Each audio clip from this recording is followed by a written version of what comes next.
Nerfs and buffs are normal for a game. They are oftentimes used to maintain a good state of the game, which creates a better experience for the players.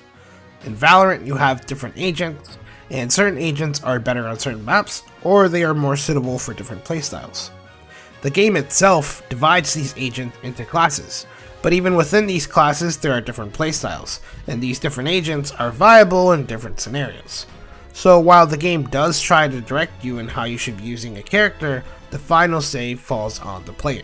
So when talking about viability, by providing these options, in Valorant this being agents, you're ultimately creating a state of the game where if one agent starts to see little to no use, or any impact at all, that agent is no longer viable. When there is one or more agents that aren't viable, you get a bad state of the game, where these options are becoming less and less, and thus players have less options on how to play the game, which makes the game less enjoyable. It directly goes against the idea behind creating all these different choices in the first place for players to choose from. This is where the title of this video comes in. Phoenix isn't viable anywhere, and thus he needs a rework, not just a buff. Let's go back to the beginning of Valorant. When Viper came out, she wasn't viable on any map, or very rarely in a given situation. Any other controller was a better choice than Viper, and thus, Viper saw very little playtime.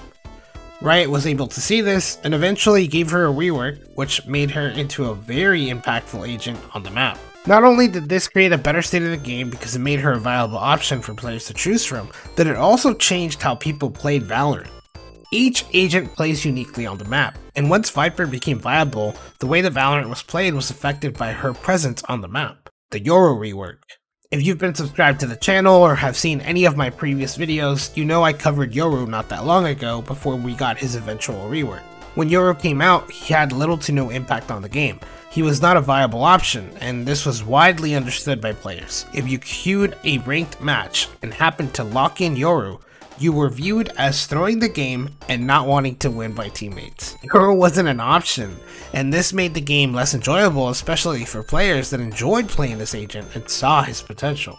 While Riot took a while to make the rework happen, when it did, Yoru became a viable option, his presence exists, and if you know how to use him correctly, you can have a good impact on a match. This brings us to Phoenix. As he currently stands, he just has no viability.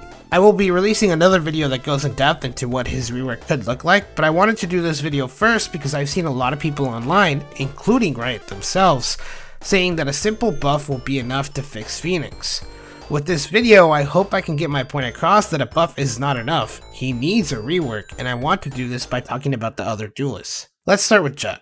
Jett is by far the best duelist, and almost every Valorant player will agree with this statement. Jett's entire kit revolves around movement, dashing into positions or away from positions in a manner that other agents can't. Her updraft allows her to position herself in places that a lot of other agents can't. Even her smoke ability has some movement aspects, given that it can cut off enemy line of sight and allow her to maneuver around the map. Neon is another movement-based duelist. Her main ability allows her to move across the map at an increased speed with the additional benefit of a slide.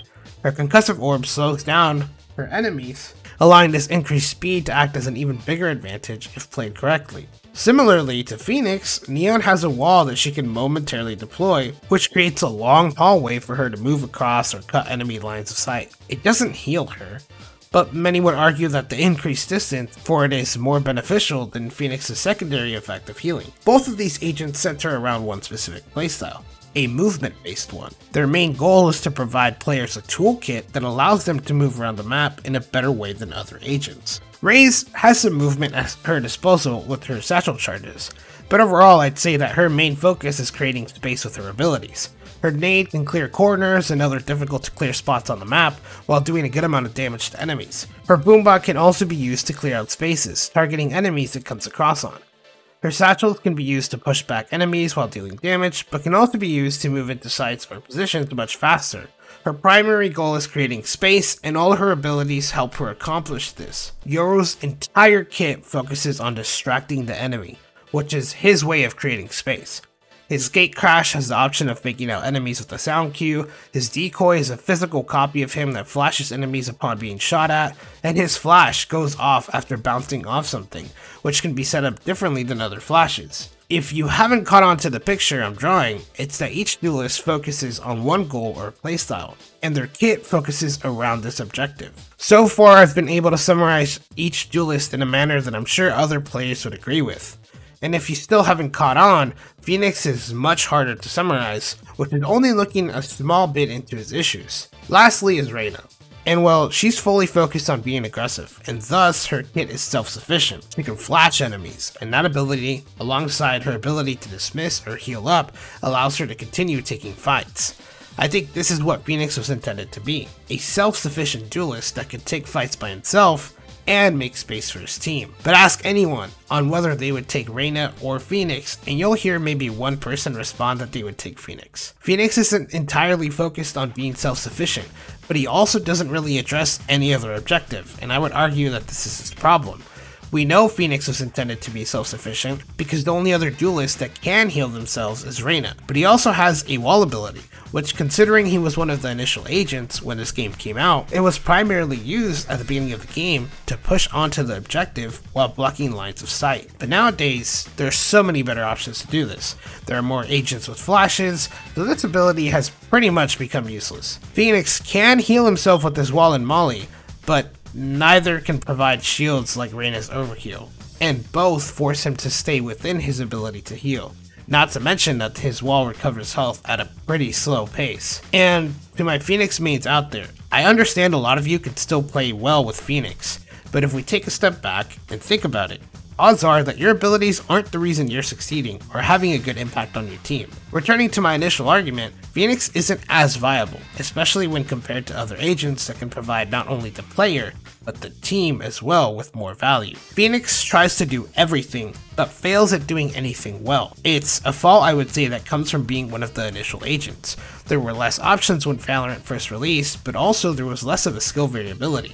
A good skilled player on a bad agent can still play well, but why do that when you can go on an agent that plays better? You're more likely to be consistently better anyways. If there's an explicit bad option for players to choose, in this case Phoenix, in a game where the main objective is to win, why would anyone choose to put themselves at a disadvantage? There's potential here with Phoenix. If Riot was able to make Viper and Yoru good, I am confident they can do the same with Phoenix. Like I said, I will be releasing a follow-up video on specific ideas I have for a possible rework later on. So for now, comment any thoughts you have down below, let me know whether you agree with my argument or not, subscribe to stay tuned for when the next video comes out, and like the video to show some support.